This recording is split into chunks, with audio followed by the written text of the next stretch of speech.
to the lights. Yeah, we'll tell.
I want a picture of all you guys. There we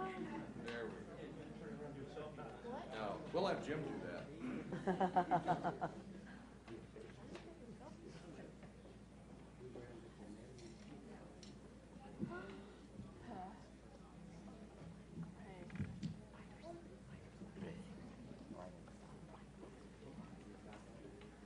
One minute. Okay, 1 minute. Yeah, good. Cool. Chica.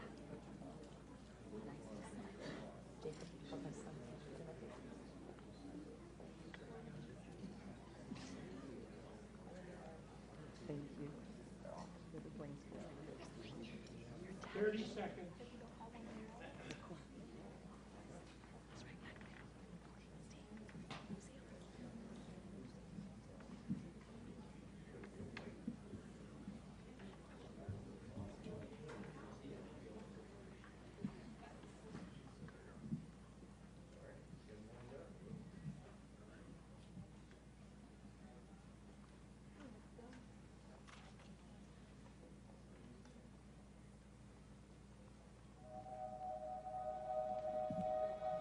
Ignition sequence start. All engines are running. We have taken tremendous steps. We choose to go to the moon before this decade is out. We have achieved the earth-shaking, the breathtaking, the groundbreaking, and left a mark in the heavens. Our successes build one upon another and amplify what is possible. It's time we take the next great leap. We're building the next chapter of American exploration, returning to the moon to stay, so we can go beyond to Mars, to expand what's possible and further our understanding. The architecture for these missions is already taking shape. We will go with new systems, bold designs, and a sustainable mission. You can hear it, taste it, touch it. We are going. We are training, testing, pressing our pioneering spirit into every component, defining our resolve with every line of code, and securing our success with every welcomed partnership. This is not hypothetical. This is not about flags and footprints. This is about sustainable science and feeding forward the advance of the human spirit. Because we are the pioneers, the star sailors. the thinkers, the visionaries, the doers.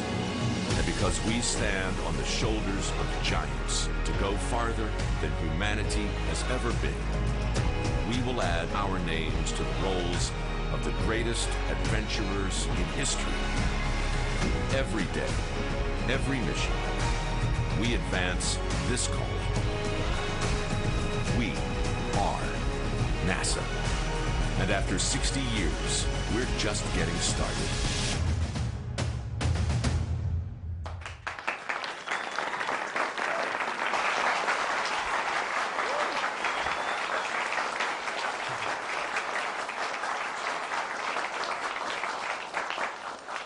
Well, what an amazing day, and welcome to the James Webb Auditorium here at the NASA headquarters. We've got an amazing announcement today that we're very excited about, and we've got a lot of really fun things that we're going to see and do over the course of about the next hour. I want to start by saying the video you just saw is about the future of human exploration at the moon to retire risk and go on to Mars. This is part of the President's Space Policy Directive 1, where he directed me as the NASA administrator to go to the moon and to go with commercial partners, which is what we're going to announce today. We're doing something that's never been done before. When we go to the moon, we want to be one customer of many customers in a robust marketplace between the Earth and the moon. And we want multiple providers that are competing, welcome to the competition, that are competing on cost and innovation so that we as NASA can do more than we've ever been able to do before and advance the human spirit just as the video just said. I'm thrilled to be here today with the Associate Administrator of the Science Mission Directorate, Thomas Zurbuchen, Dr. Thomas Zurbuchen. And the reason that's important is this. Not only are we announcing today a number of very innovative companies that are going to go to the moon for the first time commercially. In other words, we're going to buy the service. We're not going to purchase, own, and operate the hardware. We're going to buy the service. But we're also announcing a change that I think is important for NASA. And that is, this is a response to the science community, who has for a long time decided that we needed to do science on the surface of the moon, and yet NASA for a long time has focused the moon within the Human Exploration and Operations Mission Directorate and not the Science Mission Directorate. But now we're changing that. We believe there is a lot of amazing science that we can do on the surface of the moon. In fact, science that we can't do anywhere other than the surface of the moon. So this mission, we call it the Commercial Lunar Payload Services Program, where we're going to go to the moon commercially with our partners. This is being driven from the Science Mission Directorate of NASA. So that's a big change for this agency and this organization. And I'm thrilled to introduce to you Dr. Thomas Zurbuchen, the Associate Administrator of the Science Mission Directorate. Thanks so much.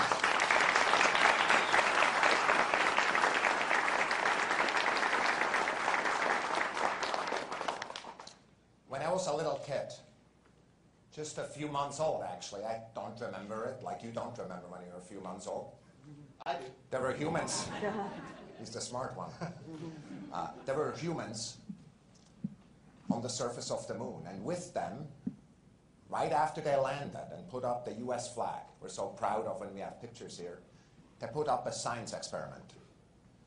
Aluminum foil, a very simple experiment. And that foil collected material from the sun. Material we can't get here because the magnetic field and the atmosphere is in the way. And that material was brought back to Earth. And it provided the best measurements of the sun that we've had for 25 years. Only a decade or so ago, an instrument that I was part of building exceeded the accuracy of that measurement. What that tells us is just what you said earlier, Administrator, is science and human exploration go together. And we should not be surprised that I'm standing here as a scientist really excited about exploring this celestial body right next door to us. The moon, like any other body in the solar system, including Mars. God, we're still on that Mars high, you know, with that lander. I don't know if you guys saw on Monday we landed on Mars.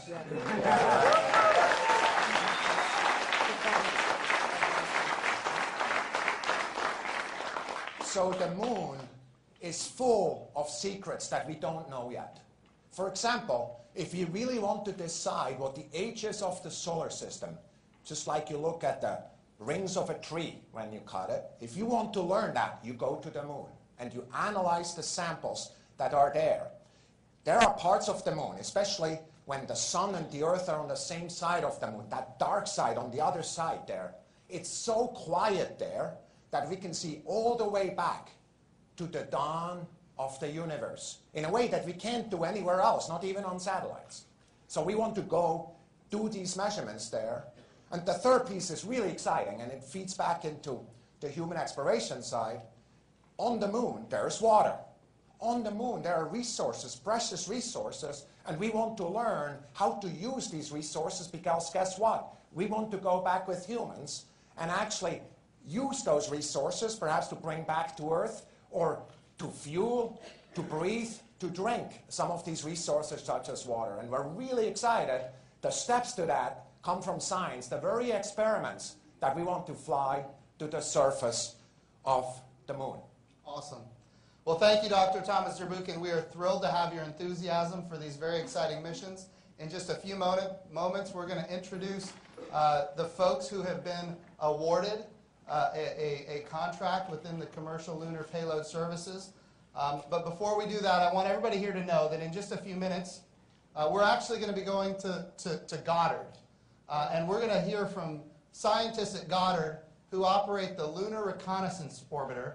And they're going to help us understand the intersection between the science of the moon and the exploration and operations on the surface of the moon. The Lunar Reconnaissance Orbiter is an amazing capability for our country and for the world to help our new, providers understand where they can land, where the best opportunities are to find those resources, the water ice on the surface of the moon. So we're going to go to Goddard. We're going to talk to some scientists about the Lunar Reconnaissance Orbiter.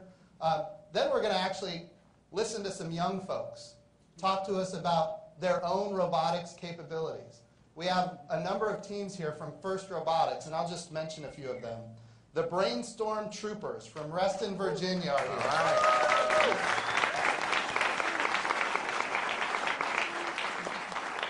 The Walker Jones Tigers, there's two teams from Washington, D.C. are here.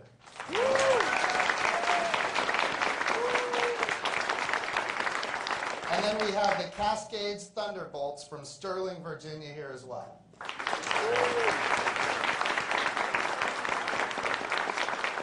So after we talk to Goddard, we're going to actually go out to the hallway here, and we're going to actually see a demonstration of some of the First Robotics capabilities and the teams and what they've been developing. And then finally, we're going to go down to Houston, Texas at the Johnson Space Center. We're going to talk to an astronaut, and we're also going to talk to some experts on lunar materials sciences. So that'll be an exciting opportunity. Then we're going to open it up for questions, and people can ask questions online. People from the audience can ask questions. And everybody is here to really respond to the excitement that we have over our new providers for access to the moon. We have commercial companies that are going to be taking our payloads to the surface of the moon in the very near future. And we're going to introduce them right now in alphabetical order. The first one we'll start with is, drum roll. There we go. Ask the kids, they'll deliver, right? Astrobotic Technology, represented by John Thornton.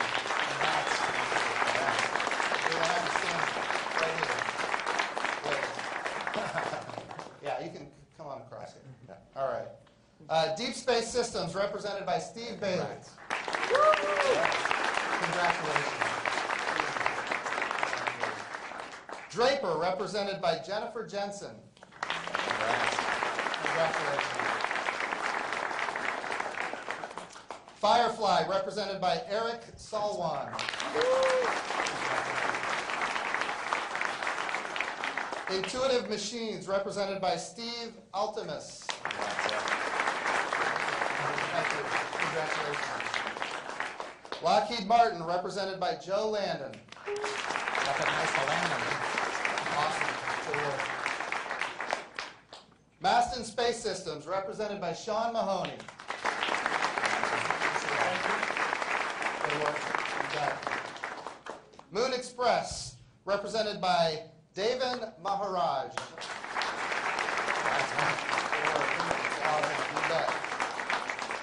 And Orbit Beyond, represented by Jeff Patton.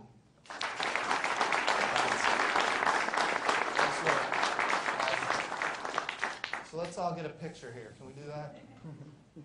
Am I? Yeah, there might be one. It's a class picture. Squeeze on through. Thomas and I will bookend you guys. How about that?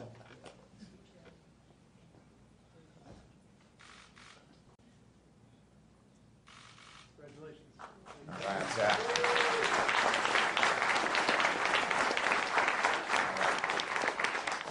Awesome. Thank you, guys. You might get some questions from the audience here in a few minutes, so be ready. We're ready. All right. All right. So now we're going to go live to the Goddard Space Flight Center in Greenbelt, Maryland. Barbara Cohen is standing by to tell us about our Lunar Reconnaissance Orbiter and everything they're doing there to learn more about the moon.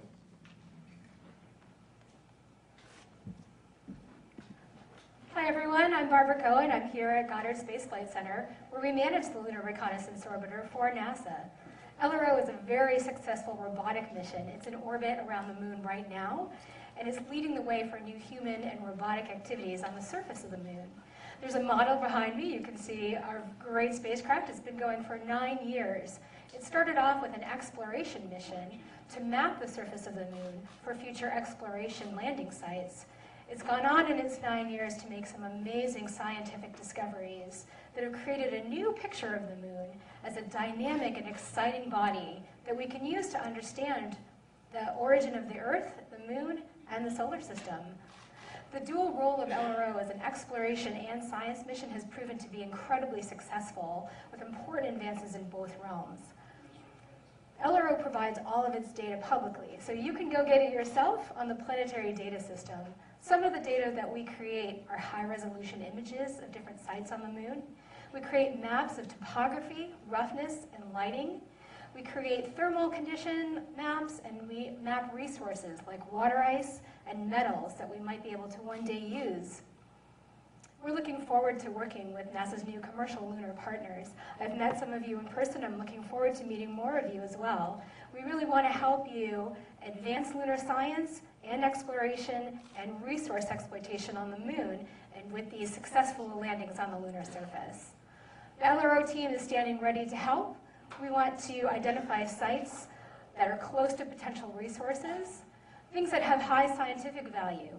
We want to make sure that the landing sites that you're able to go to are safe and have a favorable environment. We can also work with lunar landings to observe at the same time and make coordinated experiments.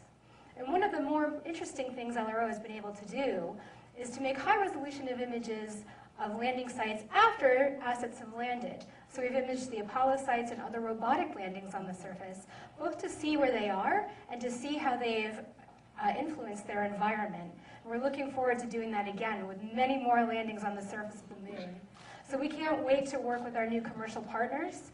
We want to advance our understanding of lunar science. We want to land those instruments on the moon.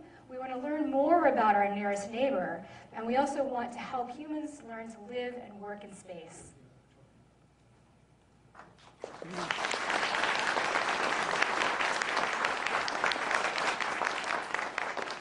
Barbara, thank you for that great brief.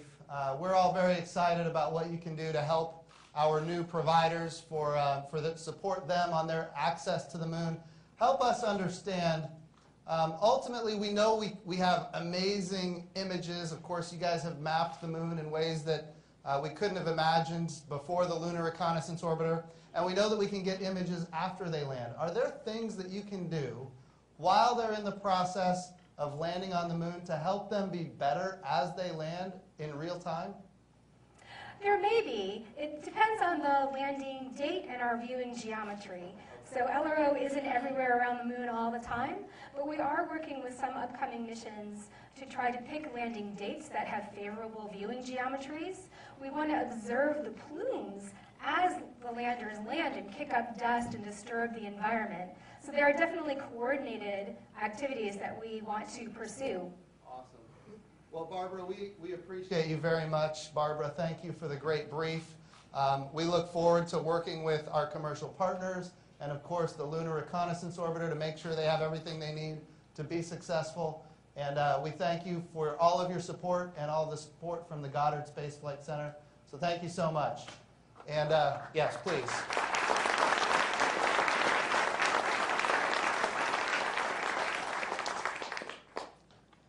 Now, as I mentioned, we have a group of first LEGO League teams from the DC area here with us today.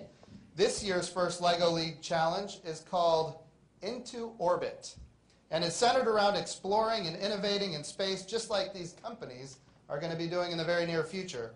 One of those teams, the Cascades Thunderbolts, is going to show us that challenge right now. Let's go to NASA's longtime champion for FIRST Robotics, Dave Lavery.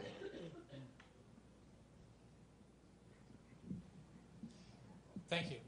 Many of the companies that we're partnering with today were founded and created because years ago, when their founders were students, they became inspired by space exploration. Today, we're working with FIRST to help inspire the next generation of students and have them follow through on the same dream so that this will become the future workforce who will help develop and create the next generation of missions that will follow the commercial activities that we've been announcing today. With me today, I've got the first LEGO League team, Cascades Thunderbots, and Disha is here to help me explain what they're going to be doing. This program is designed to help students understand advanced technologies, get initial entry into coding and programming technologies, as well as explore certain research topics. This year, the theme is all about space exploration. And Disha, why don't you tell us what's going on?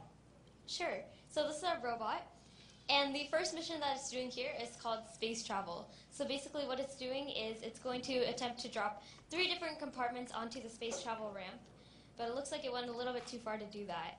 But it got 2 of them. And then while it's doing that, it's also going to push the solar panel array. And then now they're going to be setting up for the next mission, which is called satellite orbits. And in this mission, the robot is going to try and drop 3 different satellites in between the outer orbit lines. And one of the satellites is actually on the mat, so it has to bring that one back towards the outer orbit lines. So here right now it's traveling towards the destination. Oh, it crashed. Sometimes space is hard. That's how we learn. But now they're going to be doing the last mission, which is called Escape Velocity. And in this mission, the robot needs to impact the strike pad hard enough so that the rocket flies all the way up to the top of the structure and stays there. And this sort of represents how much energy it actually needs to launch a rocket and have it pull away from gravity. And then while it's doing that, it's also going to be doing this mission called the Observatory. So here it's doing both at the same time. Yes. And there we go. That's our first launch as part of the new commercial lunar payload system. Mr. Administrator, back to you. Well, that's fantastic. The Cascades Thunderbolts, everybody.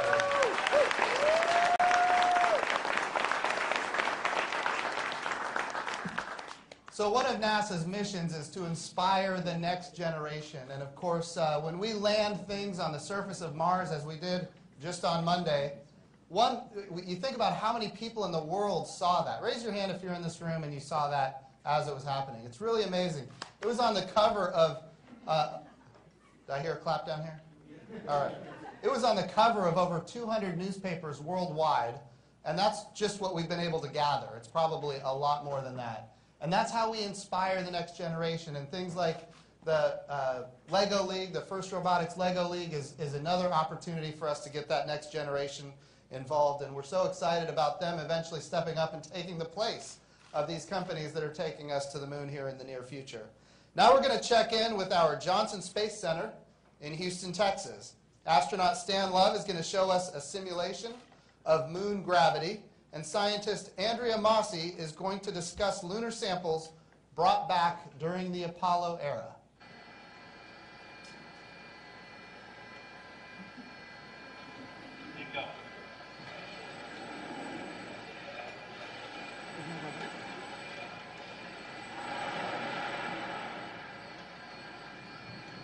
Hi, I'm astronaut Stan Love here at Johnson Space Center. In 2008, I flew on the Space Shuttle Atlantis on mission STS-122 Today I'm in the Argos, or Active Response Gravity Offloading System, which is taking 5/6 of the weight off of my feet and putting it into this harness, allowing me to simulate what it's like under lunar gravity. We'll use facilities like this one when it's time for us to start preparing how to learn to walk again and then how to work on the surface of the moon. And joining me here is... Hi, I'm Andrea Mosley, Apollo Sample Laboratory Manager and Principal Sample Processor. I've worked with the moon rocks for 43 years, and I love it. Well, my office will tell you would love to bring you some more lunar samples, but we understand you already have some. What will you do with the new ones? We only have a limited amount of samples, and we have sample processors. We have principal investigators at Johnson Space Center and all over the world who are actively waiting for the return of more samples to do research and sample analysis. Excellent. So while all the astronauts will be ready to launch to the moon tomorrow, if they have the chance, we understand we have some smaller steps to take first. The Commercial Lunar Payload Services is one of those. We'll be partnering with American industry to put machines back on the surface of the moon. They will do some exploring, analyze what they find, and maybe bring us back some more samples. That's the first step. Then we understand that after that, we will be able to prepare, get ready with our corporate partners, internationals, and put human boots on the surface of the moon again, after which we'll ask them to dial this up to 3/8 G for Mars. Back to you, Administrator Bridenstine.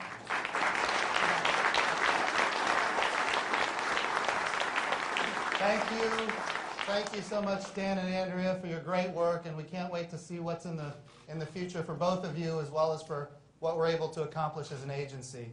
We got Dr. Zurbuchen back on stage here, and now we're going to just open it up to the audience, open it up to the online audience, and answer questions that you may have.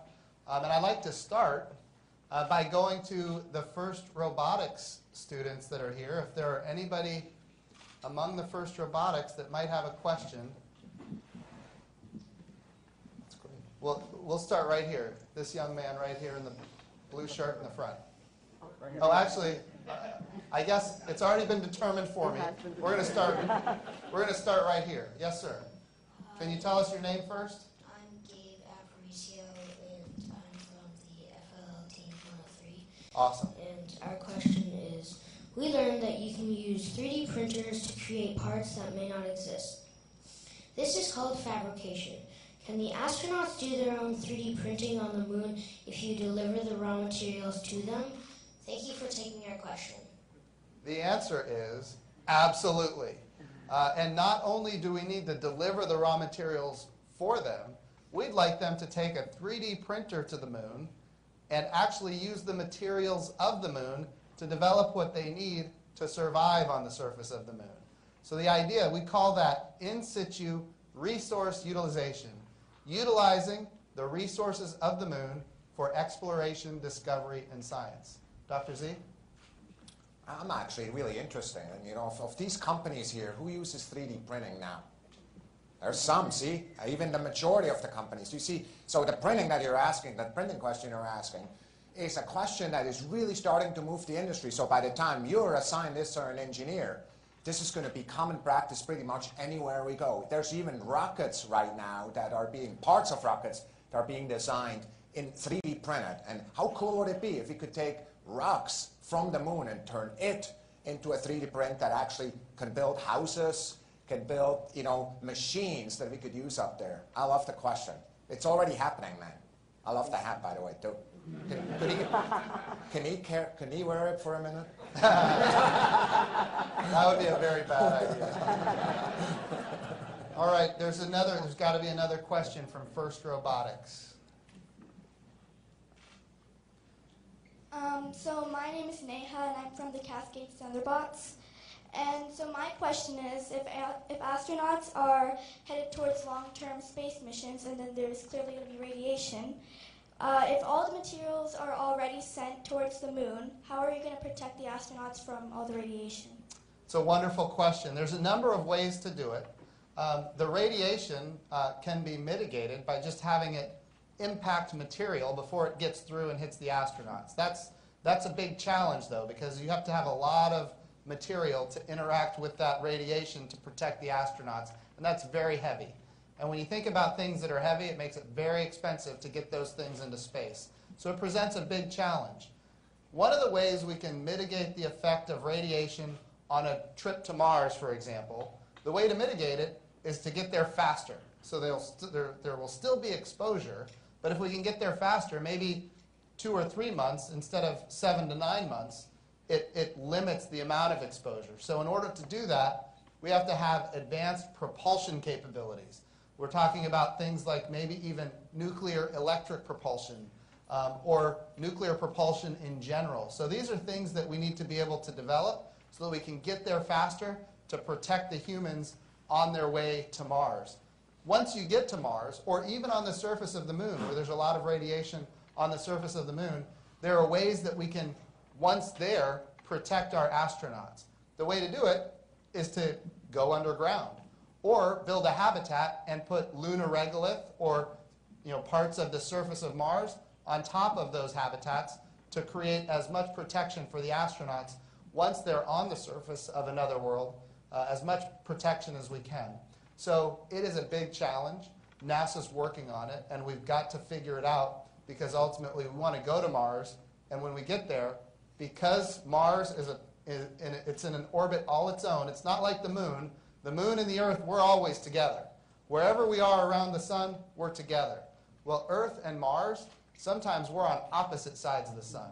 So when our astronauts get to Mars, they're going to be there for a period of years before they can come home, which means they have to be protected from the radiation environment. So it's a wonderful question. Know that NASA is working on it, and eventually we're going to come to a good solution that's going to enable our astronauts to go there safely.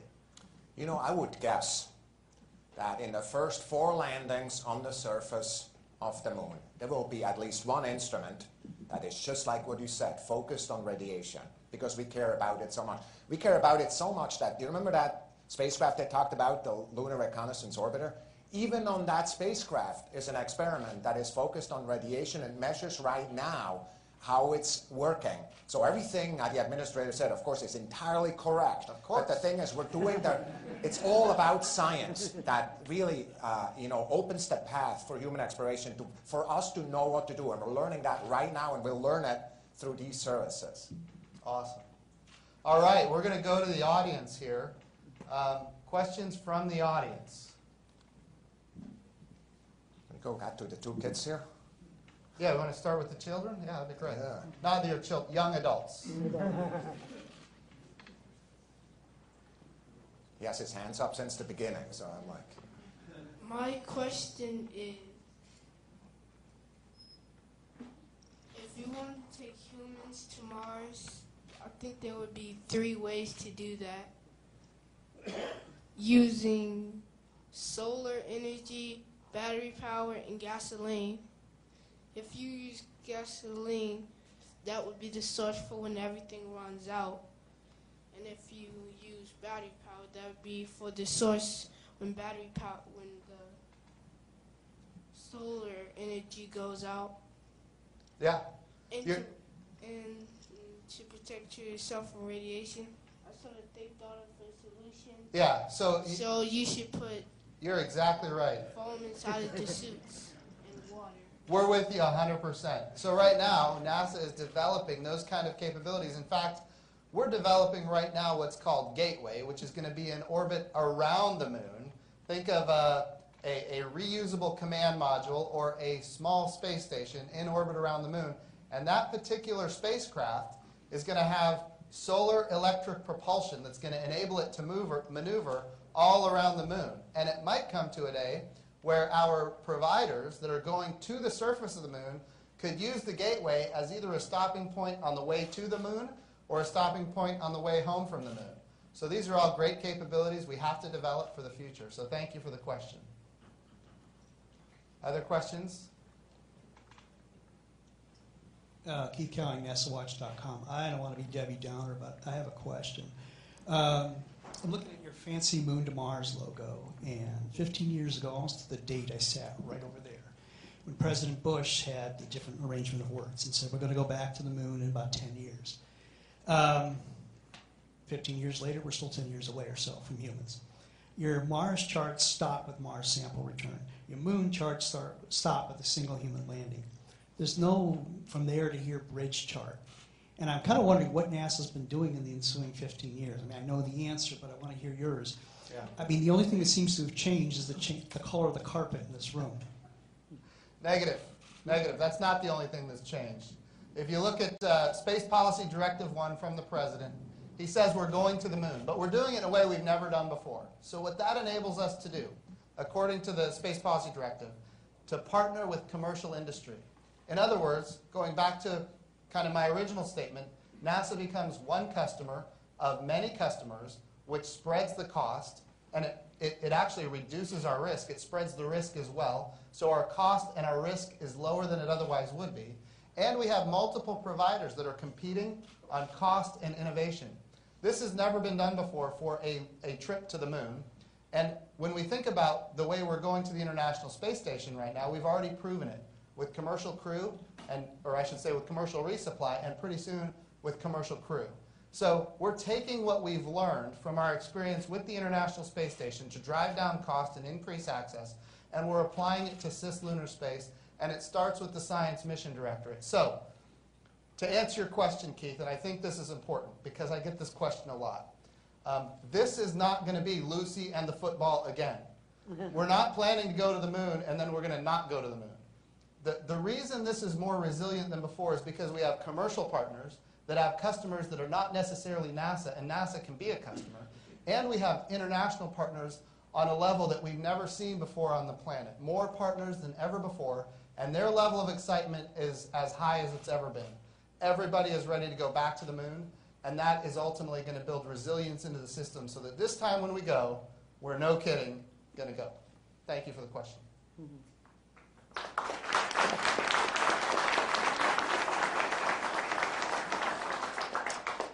Jeff Faust, Space News. I'm going to interrupt all the really fun stuff with some boring but important details. Exactly what are the companies getting with these contracts in terms of upfront money? How is the process going to be for matching up payloads to rides when that comes?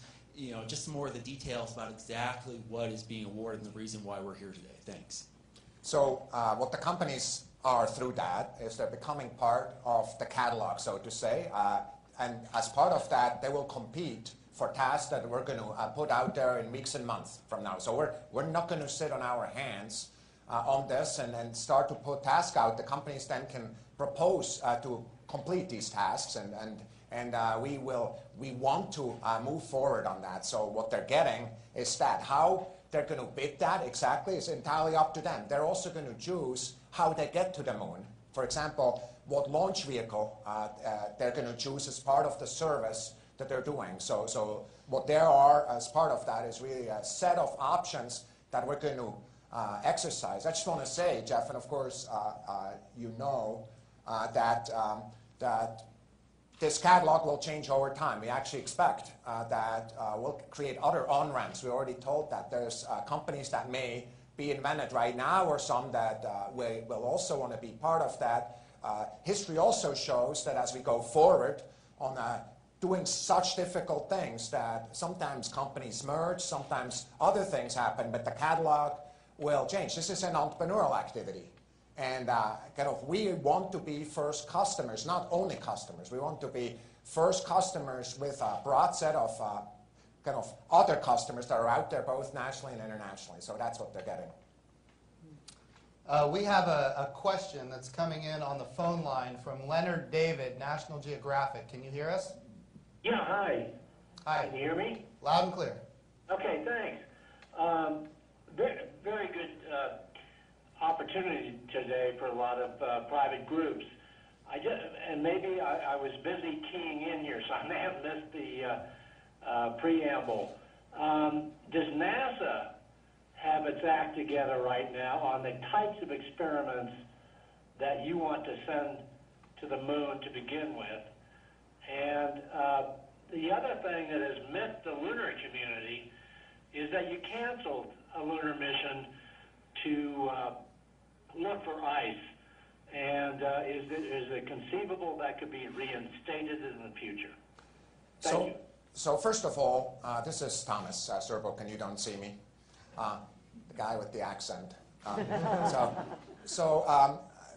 First of all, we already have experiments that are out there and that were developed by the Planetary Division. David Scher did a lot of the work together with the procurement team. Just want to shout out to them. Just thank you for all the hard work to get this together, signing these contracts and everything. So we have some of the experiments already. We actually looked kind of within the agency already what's out there that we could build. We have a set of instruments that are ready or almost ready to go on a time scale that we believe our delivery service will take to get their vehicles together and on rockets. So we have some that one of them is actually a really simple one. It's a retroreflector. We actually are not only flying that on each and every one of those landers, but also the international landers that are going out there. We've signed partnership agreements. You and I were in Germany, where we signed a partnership agreement with Israel, and I saw a picture today. It's mounted on top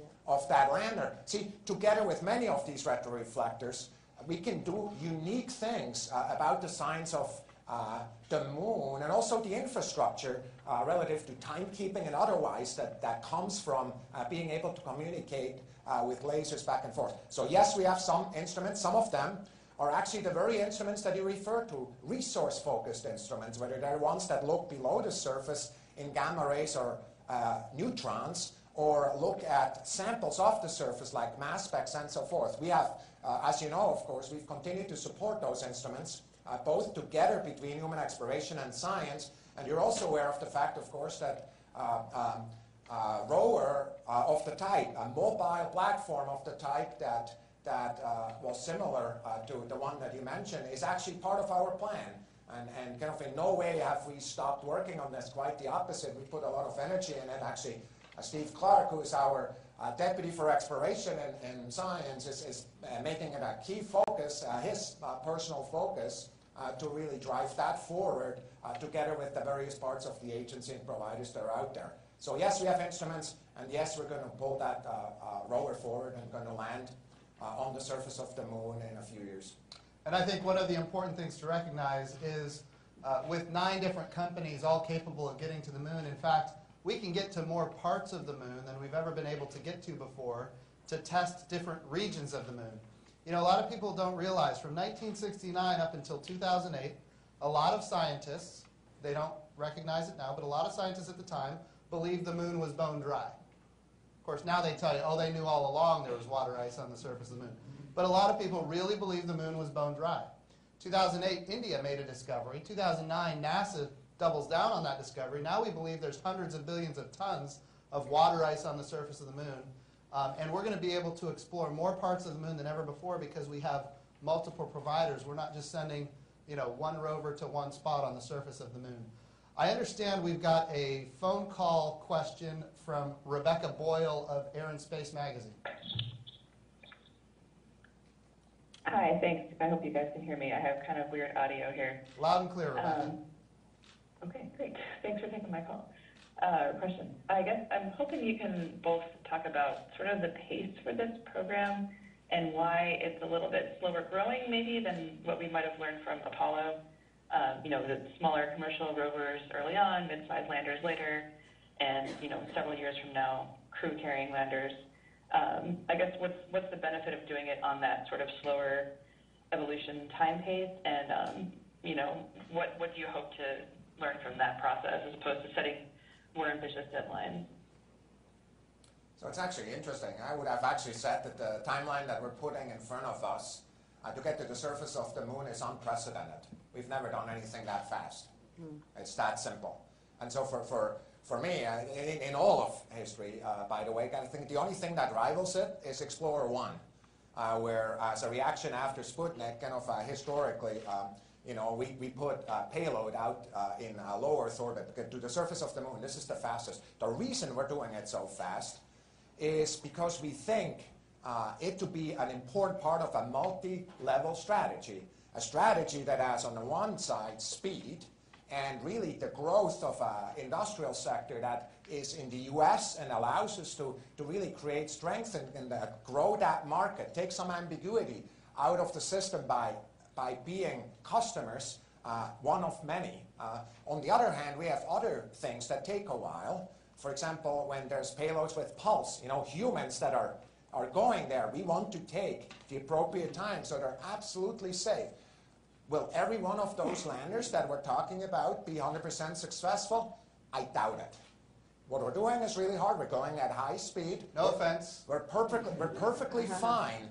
Kind of history has shown that it will take us sometimes 2 attempts to be 100% successful. But we're also not starting from scratch. There's a lot known in the entire kind of industrial kind of community and within NASA and on the outside, and some of it has already been transmitted through programs that we had in the past. So it is fast, the front end, but it's a multi-segment strategy, and some of them, of course, are necessarily slower than the absolute fastest front end that we're talking about today. That's right. The way I think about it, think of it like venture capital.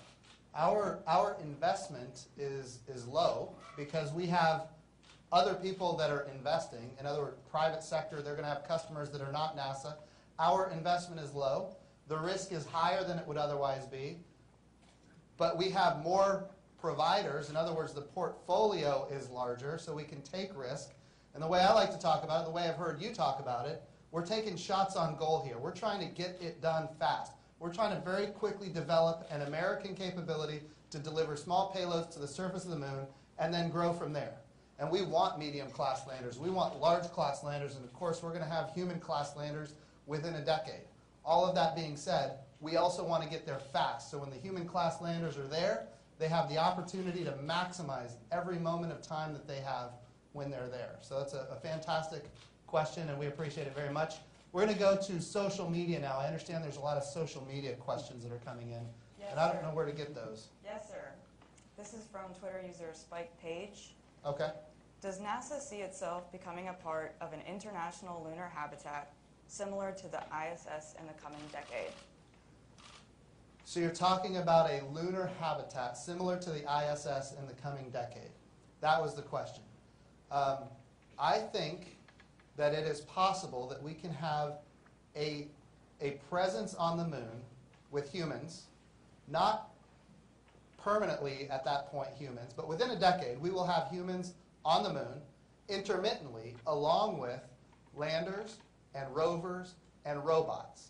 So at the end of the decade, a decade from now I would say, we can have a continuous presence on the surface of the moon, but not necessarily humans the entire time.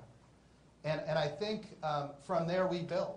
And the idea would be, of course, I mean, we want eventually to have an open architecture capability to go from Earth to the moon over and over again. When I say open architecture, I'm talking about the way we do data, the way we do communications, the way we do docking, the way we do avionics. All of it would be available to the public on the internet. So any commercial industry, any commercial company, or any individual that wanted to go to the moon for their own purposes, they could access that architecture. That architecture would include launch. It would include tugs from low Earth orbit to lunar orbit. It would include that reusable command module in orbit around the moon. We call it Gateway. And it would include landers that go back and forth to the surface of the moon. So if there is a brilliant person out there who has an idea that they want to do something on the surface of the moon, and they can go attract capital and get investors, they're going to have full access to this open architecture. And when it's open, it's not just open to commercial partners, it's also open to international partners. So when you think about the future, it is indeed international, and the United States of America wants to, of course, have a huge part of it, and in fact lead it. That's our objective.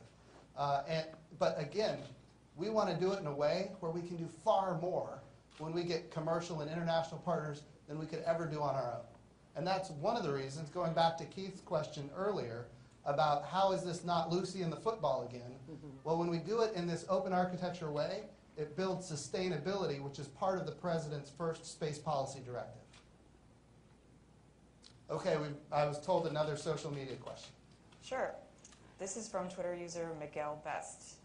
Will the upcoming moon missions be live streamed like they were with the first man on the moon missions years ago? Thomas? What do you think, guys? They say yes. So, look. So from my perspective, the answer is when we put out the task orders, of course, that's when we're going to make our requirement as far as what we want from our providers. And in my opinion, this is the truth. The more we're able to communicate what we're doing on the surface of the moon, the better it is. We want everybody to see what we're doing scientifically. We believe that in the end, when this is successful, there's going to be a level of investment that right now none of us are expecting. There's going to be a return on that investment that right now none of us are expecting. And in order to achieve that, we've got to make sure everybody sees what we're doing while we're doing it. You think back to Apollo 8. You know, Christmas Eve, December 24th, 1968, our 3 astronauts were in orbit around the moon for the first time in human history, and on Christmas Eve, taking great risk, they keyed the mic to do a broadcast to the entire world. 1 out of every 4 people on the planet in 1968 heard or saw that broadcast. 1 out of every 4 people on the planet. You think about the way communications work today compared to 1968, it's not going to be 1 out of every 4. We're going to come to a day where it's 1 out of every 1. And people are going to say, wow, look at what they're doing on the moon. It's going to be incredible. And that's the future that we want to achieve. Now keep in mind that one of the reasons that we're really interested in the timing of the landing not just for communication reasons, is the science that was outlined here. When we land, there's some stuff that comes up off the surface that really creates a sample that we can observe from orbit, but also from the Earth sometimes. And that's a unique opportunity. So we absolutely want to know when exactly we go down there in every time and actually be aware of it and take all the learnings that we can, the maximum of all the learnings that we can to our benefit. Absolutely. I've been told we have time for one more question in the room, then we're going to go to the phone for a final question. So one more question for the room. This young man, fantastic. You've been so patient. Thank you. My name is Jaden, and so the air in space is thinner, so does your speed change in space? Does the speed change in space, Thomas? Tell me again, so I want to make sure I answer the right question. What changes? So he does said, your speed change because the air is thinner in space? All right, you're right. So basically, if I throw a ball, right, through the air here on Earth, right, it slows down.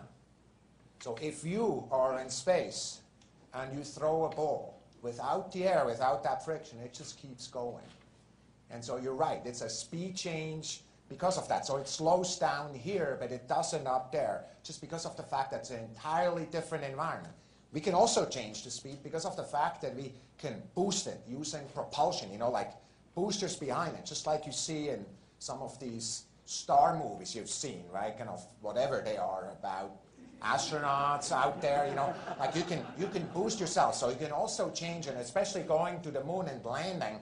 All of these changes need to occur to do it safely. And so, yes, the speed changes really matter, both for physical reasons, but also because we want them to change because of what we want to achieve. Thanks. So I think that's a great question.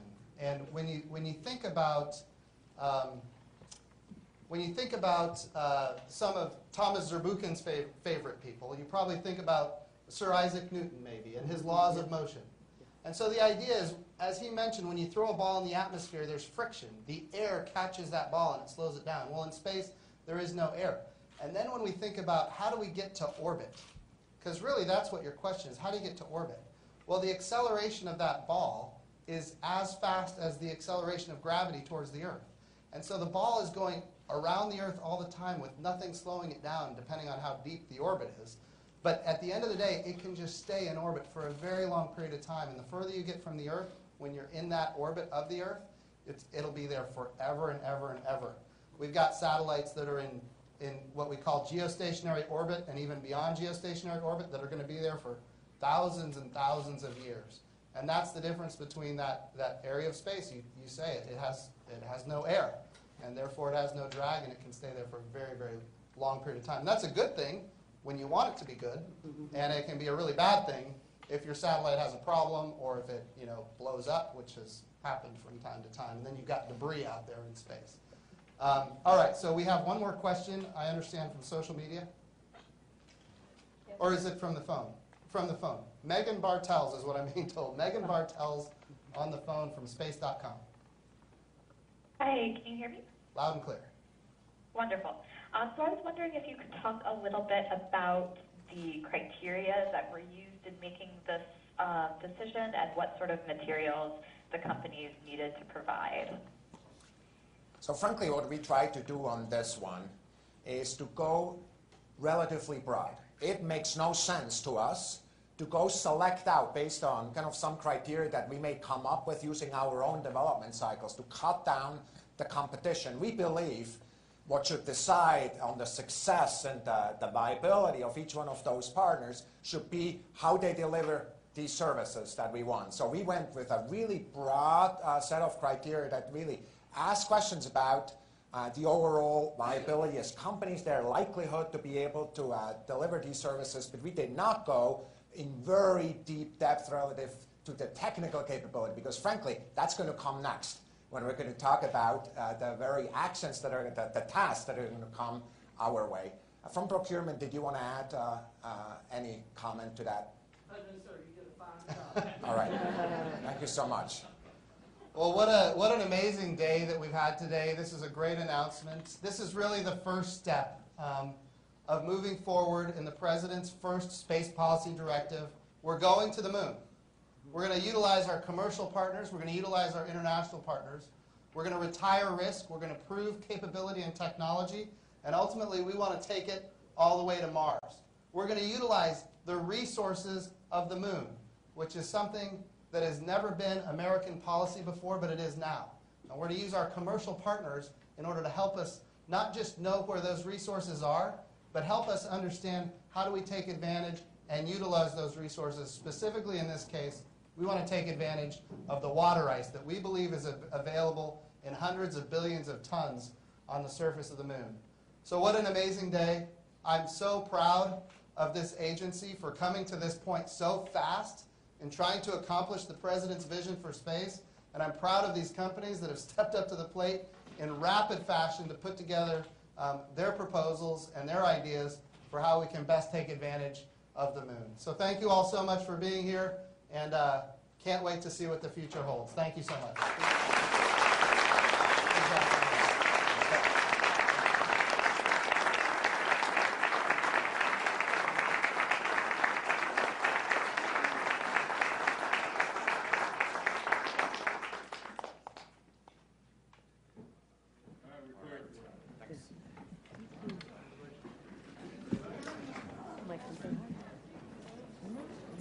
So everybody here is invited to the exhibits in the lobby, and I think there might even be refreshments out there. Is that correct? So stick around if you'd like.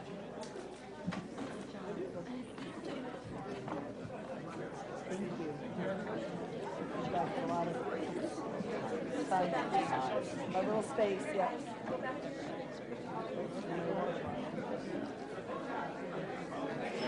Thank you guys. We'll see you out there maybe. Thank you. Co-coaching. It's not good. The other co-coach. Did you ever? Thank you. You were a little solid. I did the social media. Jason. Yes. So happy to meet you. Oh, awesome. Thanks for doing it.